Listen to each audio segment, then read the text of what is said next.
What is up, YouTube? I'm Stone Hyatt, and today I'm just going to be yapping a little bit about the resources and ways you can, or just different ways and resources that make college a little bit easier, because we know college is hard. It's kind of sucky, and don't get me wrong, I haven't utilized all the resources at my disposal, and I'm a freshman, so I still have time. But I just kind of want to talk about my mistakes, what is actually available to me, what I'm glad I used, what I haven't used yet, or what I've heard good things about. I'm just gonna go on from there. I'm gonna try to do this in one take, so if I start stuttering, I'm probably just gonna thug it out and leave it be. But I've got the little thing, and I'm on a safe road. I'm not just like glancing anywhere.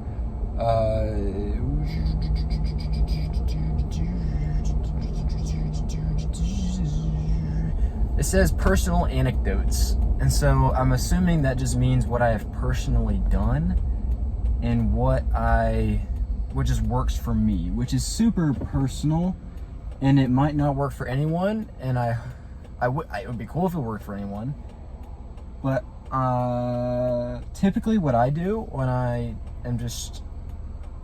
need to stay on it. I tend to procrastinate a lot, but if I can just get going, it usually ends up being pretty good. You know what I mean? Like, just get in there and just start, and then once I start, I'm pretty golden, right? So I don't know about you guys, but if you just start and get it going, you're good. But then when I am doing it, or say I just kind of decide to take it easy one night and I end up getting behind somehow, some way, and I'm just kind of struggling, right? I think we all have struggled in class before of just not being able to follow along. I do that kind of often. I'm to ADD, so I just might do that a little more than others. But I think this isn't exactly a college resource that a college might give you. I mean, I guess they do give you earplugs, but it's just quietness. Peace and quiet is always just really good, and that might not be exactly a resource that a college gives you again, but like, if they've got earplugs, I always just take a pair if it's just there. Like, you never know where you're gonna use it. But finding a good peaceful spot, which a good resource for this would be just like the library, or maybe a time on campus when it's not super busy, it's pretty quiet. Or maybe what's it called? Getting a room at a library. Just like, I can't think of what it's called. I know at Tri-County they have these glass rooms that are pretty soundproof, and they work great for if you just want to lock in and just work hard. But reserving, also at the Clemson Library, you can reserve a room for up to 30 minutes or an hour per person, and no one can bother you. You can walk in, if someone's in there, kick them out, and that's your quiet space for the next hour. And then you can also get other people to come with you, and if they want to study with you or something, or if you just want them to, if you want more hours, get your buddy to go get you that extra hour, his hour or her hour, to get you more time in peace and quiet. Because I know that if I'm around people, like, I just know sounds can piss me off a little bit, excuse my language, but sounds can like really get my mind off track, and it just doesn't really go well. But next thing is my top 5 resources I utilize. That would probably be the library, just using the library on campus, whether that's in between classes, after class, before class.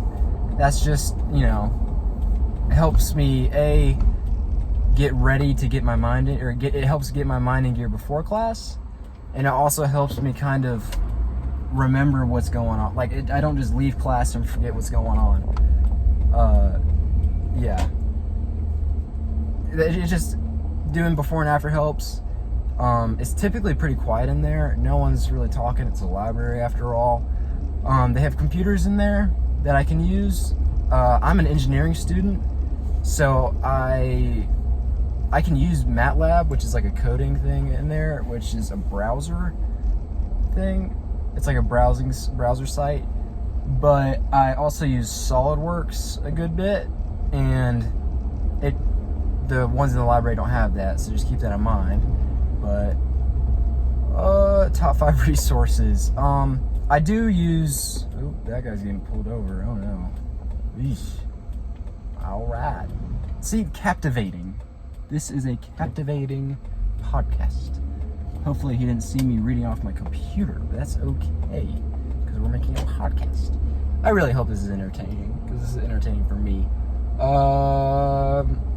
Yeah. So, going to guidance counselors and just asking for their 2 cents because I'm 18. I'm still a teenager. I don't know everything. I'd like to say that I do. I don't. Just hearing someone's 2 cents of what they got to say and like their thoughts on stuff just helps. It may not be like have to do with actual material. It could just be with like your life, with how you should go about picking classes or how you should study for your next upcoming exam week, which is this week actually. Which is super nice, just having other people, especially people who are employed by the college that can help you because that they know what you're going through, they're specialized in what you're dealing with. They can help you. Like, I'm doing Bridge to Clemson this year, and bridge counselors have literally got me in this very class I'm taking and making this assignment for, because I wouldn't have enough hours if I had just not taking this class. I wouldn't have been able to go to Clemson. And so now that I'm able to have the amount of hours I need, I can go to Clemson just fine. And it'll be a happy dandy time. But I wouldn't be, if I was on my own, I couldn't have done that. I'd probably be sitting crying somewhere once I realized I couldn't go to Clemson. But what else? My top 5.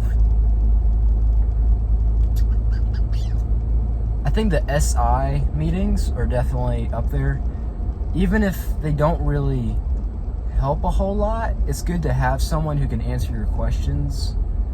Like, if they don't go over all the material in the world, it's good to be at an SI session and be able to ask a question and just like get a straightforward answer instead of having to look it up online or, like, dare I say, ask AI, which AI helps a lot, but AI can only go so far, explain into such, details to a human. So just having just people and that, like, I don't know, you know what I mean? I get it. I'm talking to myself right now. What else? I did not go to enough not guidance counselors, pause. Tutors. I did not go to enough tutors, and I regret that because the tutors at Tri-County are free, and I've heard that they're super good, but I did not use that very well. And I could tell that I've paid for it because I had to drop physics. And I don't want you others to drop physics or any other class because whatever. Yeah, so I do wish that I utilized tutoring more. I've talked to other students, and other students in my classes have helped me out, but unfortunately I just didn't use tutoring as much. I should have, but that is definitely something that I will be using for the rest of my time in college. And after college, I'm gonna be going to anyways. I don't really have a whole lot more resources though, unfortunately, which kind of sucks. But let's see. I'm actually gonna pull over here and just yap my butt off in a spot. Oh no. All right, here we go. Next question is,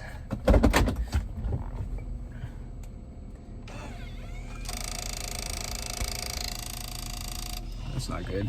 I'll just hold it for right now. Oh, it was spitting out a CD. Would you look at that? I'm putting that right there. Make sure to explore various aspects such as, but not limited to, research databases, virtual libraries, online tutoring, academic support, and other digital tools. Which, I mean, I guess I kind of went over that in a way with SI meetings and AI. Don't use AI as a like work tool. Use it as like just a tool. Like, it can't just do all the work for you. It's gotta help you process information, which I think a lot of people don't do, unfortunately. Online tutoring, I'm not sure about that.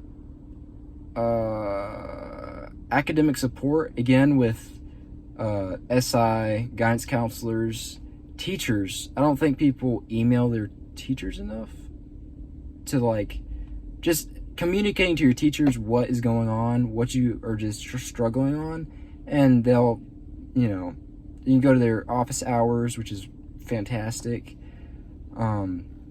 Just helping you understand, like, it, yeah.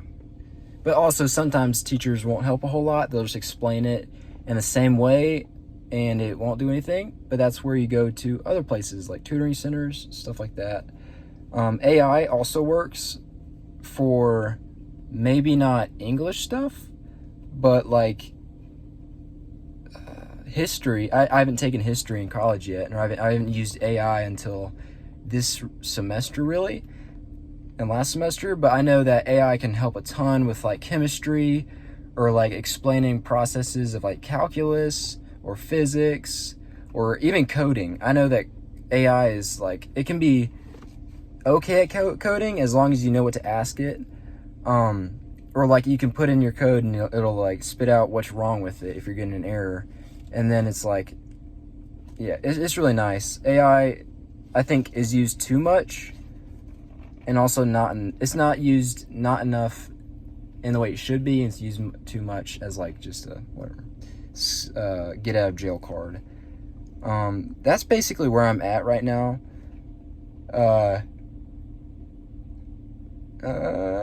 Yeah, I'm low-key struggling. I've been yapping for 12 minutes now, and I feel like I've kind of done all right.